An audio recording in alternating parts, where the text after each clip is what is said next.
So one of the things I would do if I didn't know a song well is get the melody as fresh in my mind as I can. So I'd pull up the video on YouTube,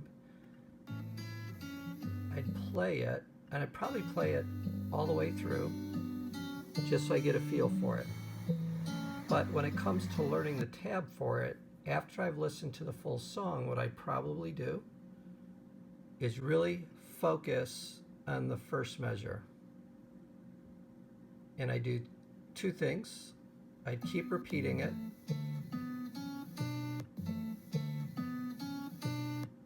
So I'm going to find the spot where it starts and just keep looping it keep it fresh in my ear.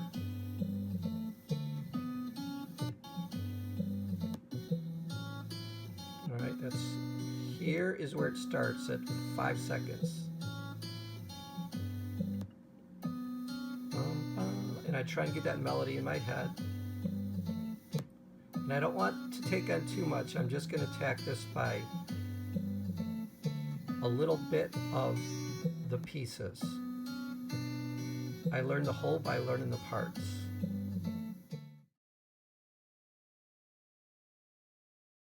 So when I say diagram, what I mean is I'm thinking of some natural breaks in this first measure. This is kind of that last issue of parts to whole.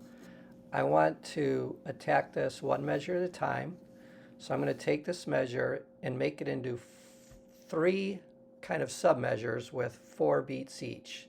That's the naturally occurring stop of this melody.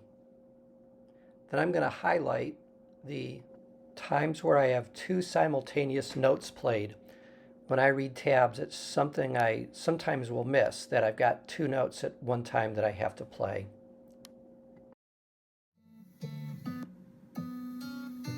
And once I feel like I've got the melody in my head, what I'm also going to do is maybe, if it's unfamiliar to me, or just to make it a little simpler on myself, I might slow the playback speed down just a hair so I'm not feeling so rushed. Remember, speed comes with repetition.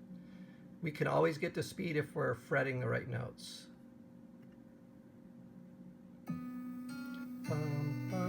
So that slows it down to kind of a nice learning rate for me. So the way I think about this is I would start with my breaking the measure up into 3 equal parts of 4 tones. I'm going to first focus on this. I want to play this repetitively. I'm not going to say I'm going to have it memorized, but I want to get this comfortably under my fingers, and while I'm doing that, I'll also be deciding which fingers to use are most efficient for getting the transitions I want. So I'm going to start with just this first 4 notes of it. So the tab says 0, 2, and then I have my first simultaneously pick notes on the 3rd fret of the B and the 2nd fret of the A, which would be this. But what comes first is 0, 2, 3. So it's on that 3rd beat that I have the 2 strings. And then I'm going to end it for my 4th tone on the 2nd fret of the high E string. So the first 4 notes, tones I'm going for are 0, 2, and then simultaneously 3 and 2, and then 2 on the E. So as I'm thinking about my fingering, obviously I wouldn't want to go, because I got to get back to this. Actually, I wouldn't want to use just one finger, because I do have to get back to that. So that rules out using this. I suppose I could do that if I want to keep it one finger. I kind of like the single note fingering though, to get that 3rd tone. I like what you did is you already had this fretted. Whoops. So that's a beautiful way to do it. Now the problem is I have to get from here to here. So that's all I'm going to do, is that's the least amount of movement I need right there. So there's my first 4. So my second 4 tones that I'm going for would be the middle part of that. And we'll worry about this transition after I spend a little bit of time just trying to figure out what this is going to sound like. So this starts off fretting the second fret on the D string, and then I come up with two simultaneous tones, second on the B string and open on the A, which sounds like, so I have one note, two note, one tone, first tone, second tone, then open on the E, and then back to second on the B. So the second measure would sound then like, so first tone, second tone, my simultaneously notes, open E string for 3, and then back to 2. So this fingering seems to work pretty efficiently.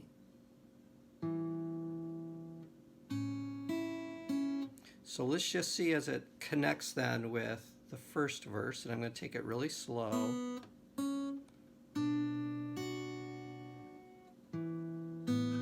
Whoops, 2. I got to move this finger. So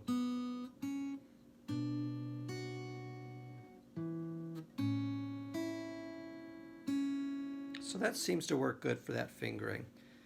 And then I'm going to do the last 4 tones of that measure, which is a lot of simultaneously tones. So I have the 3 on the G string and open on the B to start with. That's tone 1. Tone 2 is unfretted open G and D strings. Then second fret of the D string, and then simultaneously open on the D and 2 on the G. Whoops. I could tell I was hitting my B string and I didn't want to do that. So the 4 tones for that last measure are second, third, and fourth of that. It's open, no, open, 2,